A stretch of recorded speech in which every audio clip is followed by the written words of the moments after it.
အခန်းခွနဲ့စီရင်ချက်ဒီအခန်းရဲ့အဓိပ္ပာယ်ကတော့ရှင်းရှင်းလေးပါပဲချိန်မဆွဲပါနဲ့ပြီးတော့သင်ရဲ့ဆုံးဖြတ်ချက်အတိုင်းလှုပ်ဆောင်ပါတက္ကနာတာရှုံးနေခြင်းကိုယုံကြည်မှုအားနည်းခြင်းထက်ကကြာရှုံးခြင်းအစရှိတာတွေကသင်ကိုနှခါပြန်ဆဲစားစေပြီးတော့မှသင်ရဲ့ရွေးချယ်မှုတွေကိုပြောင်းလဲသွားစေပါလိမ့်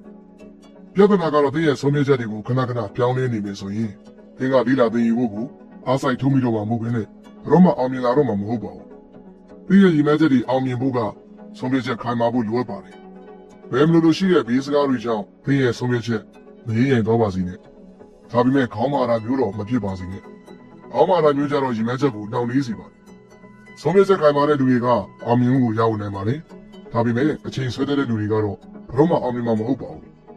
လူပေါင်း2,000 ခွဲလောက်နဲ့အမျိုးသမီးတွေရဲ့အင်တာဗျူးကနေတစ်ဆင့်စစ်တမ်းကောက်ချက်တွေအရဟဲလ်တွေ့ရှိခဲ့တာကတော့ဆုံးဖြတ်ချက်ချဖို့တောင်းနေသူတွေကများသောအားဖြင့်ကြာရှုံးကြတာများတယ်ဆိုတာပါပဲအောင်မြင်သူအများစုကဆုံးဖြတ်ချက်ချတဲ့နေရာမှာမြန်ဆန်ပြီးတော့တိကျပေးကြတယ်ကိုယ်ပိုင်ဆုံးဖြတ်ချက်မရှိတဲ့လူတွေကတခြားလူတွေရဲ့တွေးမြင်တွေကိုသူလုံးနဲ့အမှန်တင်တတ်ကြပါတယ်ဒီလိုတွေဆွဲဆောင်ခံရမှုကလည်းစိတ်ဆန္ဒမရှိခြင်းကိုပြသနေပြီးတော့ရည်မှန်းချက်ကိုရအောင်နိုင်မှာမဟုတ်ပါဘူးဒါကြောင့်ဒါကိုစိတ်ထဲမှာမှတ်ထားပြီးတော့ကိုယုံကြည်ဖို့သင်ယူပါသင်အကူအညီလိုအပ်နေပြီဆိုရင်သင်ယုံကြည်ရတဲ့လူတွေစီကပဲရယူဆုံးဖြတ်ချက်ကိုတိကျမြန်ဆန်စွာချတတ်တဲ့လူတွေကသူတို့လိုချင်တဲ့အရာနဲ့ဘယ်လိုရောက်ရမလဲဆိုတာကိုသိချသိပါမယ်ဒီလိုလူမျိုးတွေကပဲကမ္ဘာကြီးထဲမှာသူတို့ရဲ့ကံကြမ္မာကိုသူတို့ကိုယ်တိုင်ဖန်တီးနေတယ်သူတို့သွားနေတဲ့ခရီးကိုအတိအကျသိကြပါလေဆုံးဖြတ်ချက်တွေကိုချမှတ်ဖို့အတွက်စေရထက်သမှုဆိုတာလိုအပ်ပါတယ်ဒါကြောင့်ကိုယ်ပိုင်ဆုံးဖြတ်ချက်တွေနဲ့သင်ရဲ့ဘဝကိုရှေ့ဆက်ပါအခန်းရှိ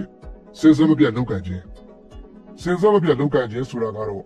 စိတ်ဆန္ဒရဲ့ခိုင်မာမှုအပေါ်မှာမူတည်ပါတယ်စိတ်ရဲ့စွမ်းအားနဲ့ပေါင်းစပ်လိုက်တဲ့အခါမှာတော့သင်ကိုတားဆီးနေတဲ့အခက်အခဲတွေဆိုတာကအသီးအမွှားလေးတွေဖြစ်သွားပါတော့တယ်